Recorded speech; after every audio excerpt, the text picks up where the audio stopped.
बतख अपने पिछवाड़े में एक डंक को फिट करता है मुझसे कोई स्मार्ट और मधुमक्खी बनकर भरी दोपहरी में असली मधुमक्खी के बिल से शहद चुराने जाता है। मगर क्यों? क्योंकि ये बहुत हरामी होता है। छोटी मधुमक्खी पहले तो बतख को देखकर डर जाती है,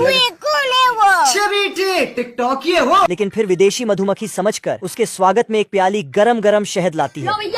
मजा आया। बतख शहद लेकर मधुमक्खी को बहाने से अंदर भेजता है और फटाफट आरी निकालकर सारा शहद निकाल लेता है, फिर वहाँ से चला जाता है। जब मधुमक्खी का राजा वापस आता है तो पहरेदार मधुमक्खी को सोता देख इसे जगाता है। बेटा कालू।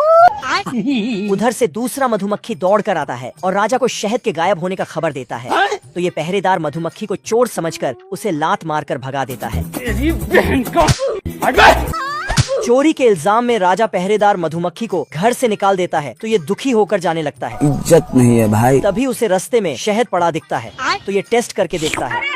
फिर शहद का पीछा करते करते विदेशी मधुमक्खी, मेरा मतलब बतख के घर तक पहुंचता है और होल से झांक कर देखता है तो बतख मजे से शहद को डब्बे में भर रहा होता है। सारा शहद डब्बे में भरकर दोबारा शहद चुराने बिल की ओर जाता है।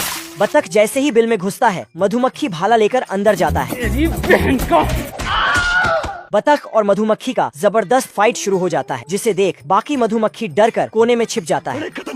अपने नुकीले डंक से बतख मधुमक्खी पर हमला करता है। आज मैं भी मार डालूंगा, आज मैं मर गया भैया। लेकिन निशाना चूक जाता है और इसका नकली डंक निकल जाता है। ये क्या है? मधुमक्खी इसके डंक को अपने पिछवाड़े में फिट करके इसकी तरफ भागता है।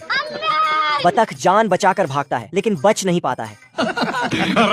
मधुमक्खी सबका सुपर हीरो बन जाता है। फिर सब मिलकर शहद पार्टी करता है। बतख की गर्लफ्रेंड खाने पर आती है और एक साथ ढेर सारा ब्रेड उठाकर सैंडविच बनाती है।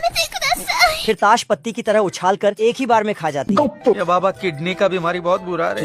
ये सब देखकर बतख को बहुत मजा आता है। मजा आया। लेकिन तभी वह उसका भी प्लेट खिसका लेती है और नूडल्स का मोजा बुनकर सुड़प जाती है। बतख टोस्ट उठाकर खाने लगता है तो ये टोस्ट भी छीनकर इसकी चाय में डुबोती है और निगल जाती है। बतख केक छीनकर अपनी तरह सरकाता है तो ये टेबल घुमाकर केक को भी चट कर जाती है। फिर भूखी भैंस की तरह ये वहाँ पर रखा सारा खाना एक एक कर चरने लगती है। आखिरी में सिर्फ मटर का दाना बचता है। बतख उसे जैसे ही खाने चलता है दाना खुद ब खुद लाइन बनाकर चलने लगता है। बतख जल्दी से पहिए वाली कुर्सी लाता है और खाबड़ी भैंस को लाद कर बाहर फेंकता है। पर दरवाजे में कुंडी लगाकर जैसे ही अंदर घुसता है तो इसे पीछे का दरवाजा टूटा मिलता है। तो ये फ्रिज खोलकर देखता है। बहुत मजा आ रहा है यहाँ पे। वीडियो अच्छी लगे तो एक लाइक जरूर करें। ये भगवान क्या जुल्म।